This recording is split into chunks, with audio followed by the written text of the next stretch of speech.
In the fall of 1813, the Americans hold the western frontier of Upper Canada. But they now face the simple truth that no army can conquer Canada without taking Quebec. The Canadiens have always known that sooner or later they will come.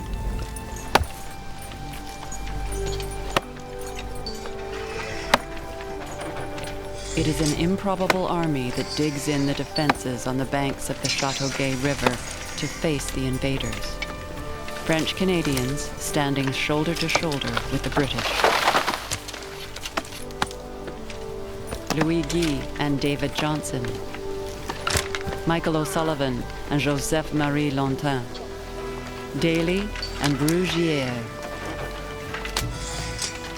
They are led by Lieutenant Colonel Charles Michel de Salaberry, a man whose grandfather fought against the British and whose father fought for them. Now French and British will face a common enemy. The American strategy is a classic pincer move. One force will march north along the Chateauguay River, while a second comes down the St. Lawrence. When they meet, Montreal will fall. De Salaberry's voltigeurs and the Canadian militia are chosen to make a stand on the banks of the Chateauguay. Colonel de Salaberry selected a strong position, and we began to fortify ourselves with trees and to form entrenchments. Behind these works, we lay for 3 days and 3 nights, waiting for the enemy. In the coming battle, 24-year-old Charles Pangay of the Canadian Fencibles will be cited for bravery.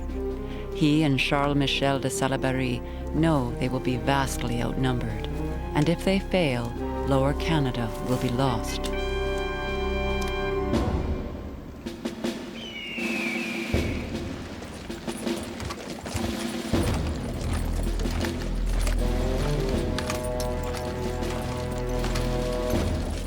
On the morning of October the 26th, 1813, 4,000 Americans take to the field. They know they are facing only a few hundred Canadians in the forward lines.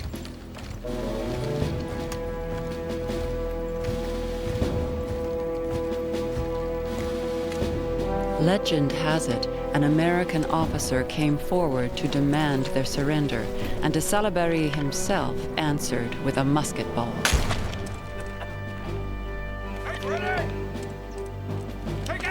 What is certain is that when the Americans open fire, they think they have won the battle.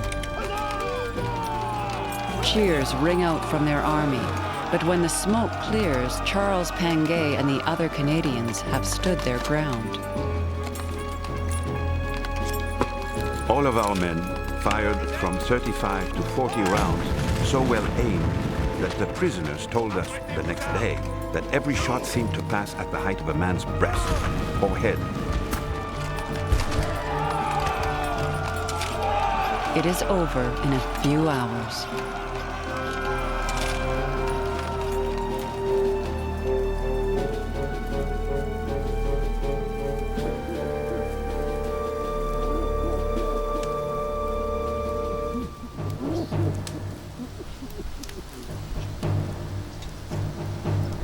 The Canadians believe the Americans have retreated only to mount another attack.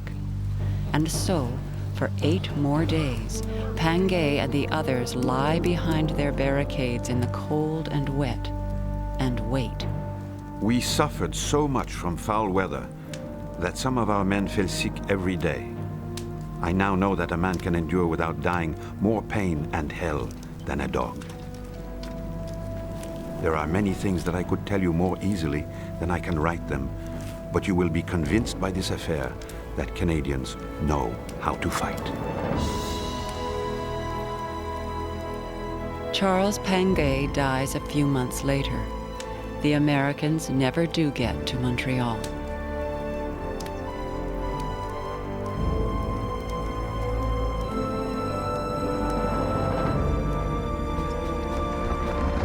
A few weeks after the victory at Chateauguay, the second half of the American invasion plan also crumbles.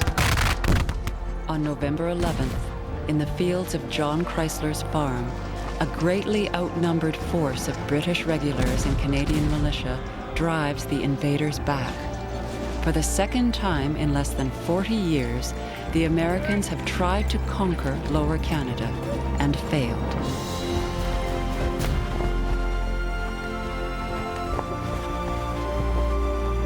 Now their focus shifts back to Upper Canada, and this time the threat will come both from without and within.